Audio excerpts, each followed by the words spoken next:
This is an NBC News special report. Here's Lester Holt. Good afternoon. We're coming back on the air with breaking news about that shooting at the University of Nevada in Las Vegas. NBC News is reporting, according to law enforcement sources, that there are multiple fatalities, and police say the suspect is also dead. There is, as you might understand, a massive police presence on and around campus. There is even a ground stop in place at the airport, which is virtually next door now. The university, with an enrollment of about 30,000 students, has closed for the rest of the day.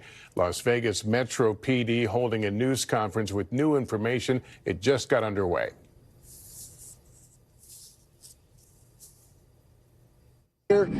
This is still a very active and dynamic scene, so if you can avoid the area, we would appreciate it. And we'll be providing additional updates in the very near future. Thank you. There are victims. Yes, there are victims. Yes, on behalf of the entire first responder community, though, of course, our hearts go out to any of the families that are affected by this. Our update right now is that we do have a reunification center that is opened up at the convention center. That's at the North Hall. It will take time to transport students over to that area, but if you can't get a hold of your loved ones right now, your kids, or somebody that you're concerned with, then that would be the place to go and to try to go ahead and do that reunification. We will have people there to assist you. We also have a phone number. It is being staffed. It's 702-455-AIDE. And there'll be a website opened up, and it's facofsouthernnevada.com. Okay, and so that is our current information that we have for victim services, and that will change also as or be updated as necessary. But we will have those resources there. Understand, when you call that number or you check the website, the information right now will still be limited, and there won't be any specific information as far as individuals that have been injured or deceased. Sheriff, what's happening on the campus now? I see people leaving. So as you can imagine, the campus is a very large area to cover. Much like we had in the aftermath of 1 October, there's a lot of additional calls coming in that students hunkered down. They're afraid, they're scared. Our officers are going unit by unit, building by building, with the university police and the rest of the police officers, firefighters, EMS, and making sure that we don't have any additional victims and or subjects. So we'll be back with you in the very near future to provide an update. Thank you. Any info on the suspect? Sheriff, I have an update as well. I'm sorry, on that website. That's going to be facofsouthernnevada.org. I believe I said .com. That is .org. Thank you, sir. All right, so we just got the latest information on the situation here. All right, we've been dipping into that news conference there in Las Vegas. Let's get right to NBC investigative correspondent Tom Winter, who's tracking developments. Tom, we heard the sheriff say there are victims. What more do we know beyond that? Right, Lester. So we know from the Las Vegas Police Department posting on social media some time ago now that the suspected shooter in this incident has been found deceased. Then on top of that, we've been told by multiple senior law enforcement officials that there are perhaps 1 to 2 others that are not involved, or not the shooters of this incident, rather, that are also deceased. The numbers are very fluid right now, as you can imagine, as we just saw.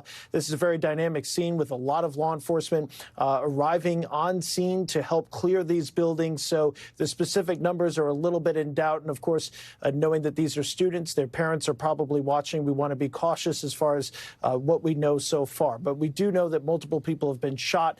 At least 2 others besides the shooter are believed to be dead. The shooter is believed to be dead. And at this point, there's no indication that there are any additional threats. But of course, they're doing everything that they need to do, which is going from building to building, room to room, to make sure that there are no additional victims and that there's not any other potential suspect that they're looking for.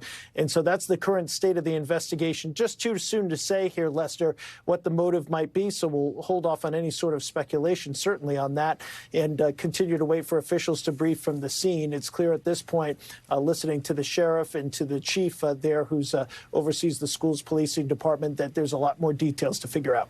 All right, Tom, thanks. We are starting to hear more about the shooting. Here's one parent describing what her daughter, a UNLV student, told her about those terrifying moments.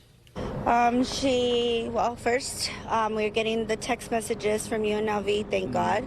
And then I ran out of work. I came over here. She wasn't answering. Her phone was going straight to voicemail.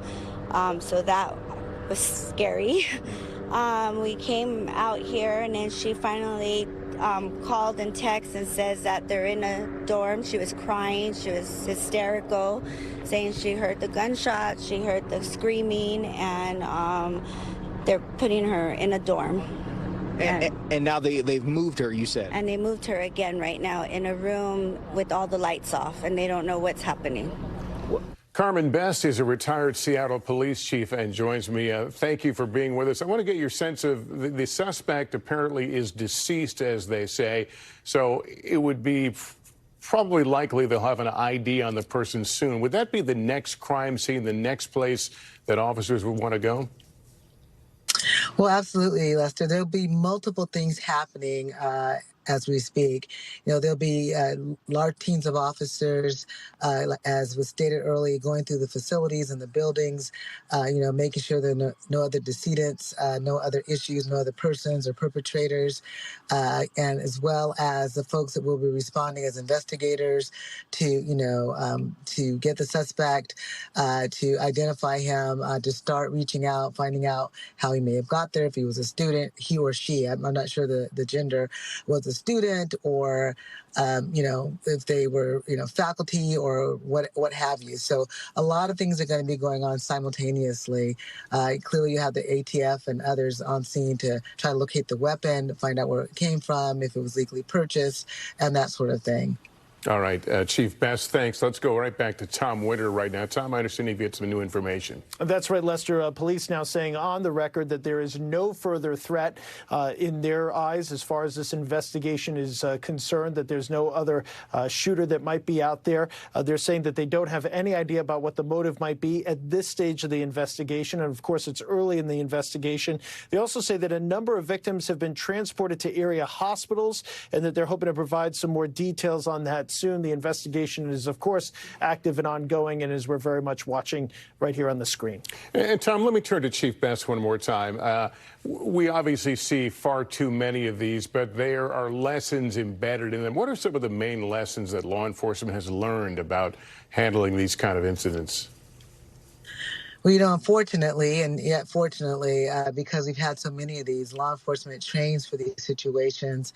They also train to use mutual aid in these instances.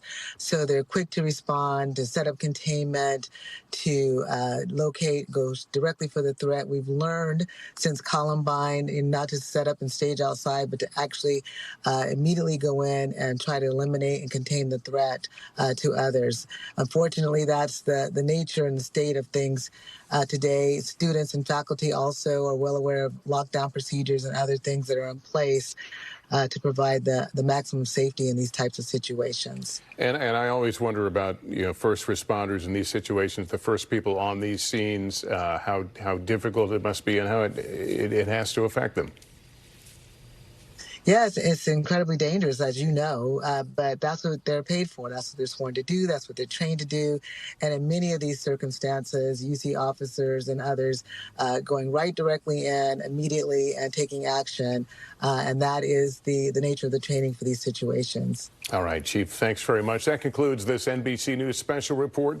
More coverage ahead on our streaming channel, NBC News Now, online as well at NBCnews.com. I'll be back with more tonight on NBC Nightly News. I'm Lester Holt. Good day.